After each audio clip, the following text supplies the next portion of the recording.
नमस्कार विद्यार्थियों, आज की क्लास में हम बहुत ही आसान तरीके से बीजीय व्यंजकों का आपस में गुणा करना सीखेंगे।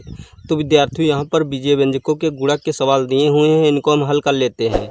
तो विद्यार्थियों, हमारे पहले सवाल में बीजीय व्यंजक 4x को बीजीय व्यंजक -3x से गुणा करना है, तो हम गुणा कर लेते हैं। तो विद्यार्थियों, सबसे पहले हम यहाँ पर बराबर का चिन्ह लगा देते हैं। तो विद्यार्थियों, बीजीय व्यंजक 4x को बीजीय व्यंजक -3x से गुणा करने के लिए सबसे पहले हम इनके आगे लगे चिन्हों का गुणा करते हैं। तो यहाँ पर हमें कोई चिन्ह नहीं दिख रहा है, अर्थात बीजीय व्यंजक 4x के आगे कोई चिन्ह नहीं दिख रहा है, तो यहाँ पर प्लस का चिन्ह समझना चाहिए। तो यहाँ पर प्लस का है और यहाँ पर माइनस का चिन्ह लगा हुआ है, तो प्लस माइनस का गुणनफल माइनस होता है, तो यहाँ हम माइनस का चिन्ह लगा देते हैं। अब हम अचर पदों का गुणा करते हैं। तो अचर पद 4 व 3 है, तो 4 का 3 से गुणा कर लेते हैं, 4 × 3 लिख लेते हैं। इसके बाद हम चर पदों का गुणा करते हैं। तो चर पद देखते हैं, यहाँ पर x है और यहाँ पर भी x है, तो x का x से गुणा कर लेते हैं, x × x लिख लेते हैं। अगले स्टेप में माइनस चिन्ह लगा देते हैं तथा 4 का 3 से गुणा करने पर हमें संख्या 12 प्राप्त होती है, तो यहाँ पर हम संख्या 12 लिख लेते हैं। और x का x से गुणा करने पर x की घात 2 प्राप्त हो जाती है, अर्थात x² प्राप्त होता है, तो यहाँ पर हम x² लिख लेते हैं। क्योंकि यहाँ पर x की घात 1 है और यहाँ पर भी x की घात 1 है, तो जब x का x से गुणा करते हैं तो इनकी घातें आपस में जुड़ जाती हैं। एक घात यहाँ पर है, एक घात यहाँ पर है, कुल मिलाकर 2 घातें हुई, तो यहाँ पर x की घात 2 हो गई। तो विद्यार्थियों, इस प्रकार बीजीय व्यंजक 4x को बीजीय व्यंजक -3x से गुणा करने पर हमें बीजीय व्यंजक -12x की घात 2 प्राप्त हुआ। तो विद्यार्थियों, अब हम दूसरे सवाल की बात करते हैं। तो हमारे दूसरे सवाल में बीजीय व्यंजक 3xy को बीजीय व्यंजक 2y से गुणा करना है, तो हम गुणा कर लेते हैं। तो विद्यार्थियों, सबसे पहले हम यहाँ पर बराबर का चिन्ह लगा देते हैं और हम देखते हैं कि इन बीजीय व्यंजकों के आगे कोई चिन्ह नहीं लगा हुआ है, अर्थात दोनों बीजीय व्यंजक धनात्मक हैं। तो अब हम इन दोनों बीजीय व्यंजकों के अचर पदों का गुणा करते हैं। तो अचर पद 3 व 2 हैं, तो 3 × 2 लिख लेते हैं। अब हम चर पदों का आपस में गुणा करते हैं।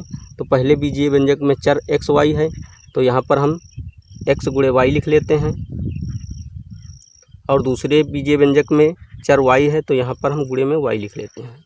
अगले स्टेप में 3 का 2 से जब गुणा करते हैं तो हमें संख्या 6 प्राप्त होती है, तो यहाँ पर हम संख्या 6 लिख लेते हैं।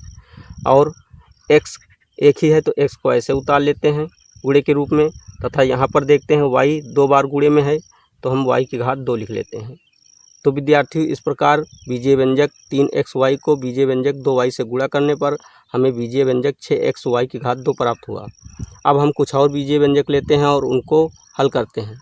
तो विद्यार्थियों, अगर आपने हमारे चैनल को अभी तक सब्सक्राइब नहीं किया तो नीचे दिख रहे रेड कलर के सब्सक्राइब बटन को प्रेस करके हमारे चैनल को सब्सक्राइब कीजिए, और अगर आपको हमारी वीडियो अच्छी लगी तो हमारी वीडियो को एक लाइक दीजिए। तो विद्यार्थियों, यहाँ पर हमारे जो तीसरे व चौथे सवाल दिए हुए हैं, ये बीजीय व्यंजकों के गुणा के सवाल हैं, इनको हम हल कर लेते हैं। तो विद्यार्थियों, सबसे पहले हम तीसरे सवाल को हल कर लेते हैं। तो तीसरे सवाल में बीजीय व्यंजक -6x का बीजीय व्यंजक -4y से गुणा करना है, तो हम गुणा कर लेते हैं। तो विद्यार्थियों, यहाँ पर हम बराबर का चिन्ह लगा देते हैं तथा सबसे पहले हम इन बीजीय व्यंजकों के आगे लगे चिन्हों का गुणा करते हैं। तो पहले बीजीय व्यंजक में माइनस चिन्ह लगा है तथा दूसरे बीजीय व्यंजक में भी माइनस चिन्ह लगा है, अर्थात दोनों बीजीय व्यंजक ऋणात्मक हैं।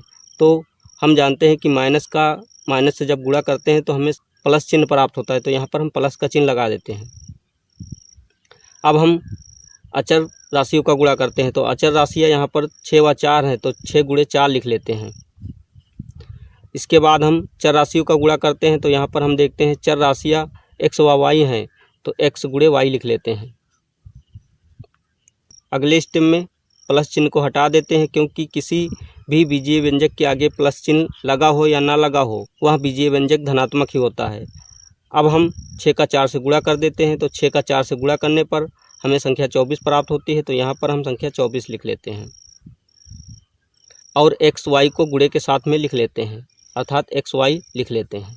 तो विद्यार्थियों, इस प्रकार बीजीय व्यंजक -6x को बीजीय व्यंजक -4y से गुणा करने पर हमें इनका गुणनफल 24xy प्राप्त हुआ। अब हम चौथे सवाल की बात करते हैं। तो हमारे चौथे सवाल में बीजीय व्यंजक 7y को बीजीय व्यंजक -2x से गुणा करना है, तो हम गुणा कर लेते हैं।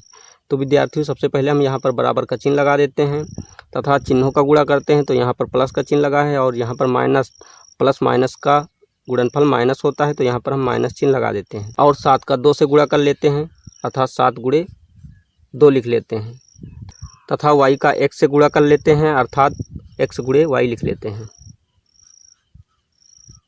अगले स्टेप में माइनस चिन्ह लगा देते हैं। 7 का 2 से गुणा करने पर हमें संख्या 14 प्राप्त होती है, तो यहाँ पर संख्या 14 लिख लेते हैं। और x का y से गुणा करने पर xy प्राप्त होता है, तो हम xy लिख लेते हैं। तो विद्यार्थियों, इस प्रकार बीजीय व्यंजक 7y को -2x से गुणा करने पर हमें बीजीय व्यंजक -14xy प्राप्त हुआ। तो विद्यार्थियों, आज की क्लास में हमने बीजीय व्यंजकों का गुणा सीख लिया है। अगर आपको हमारी क्लास अच्छी लगी तो हमारे चैनल को सब्सक्राइब कीजिए, लाइक कीजिए एवं बेल आइकन को प्रेस कीजिए। जय हिंद।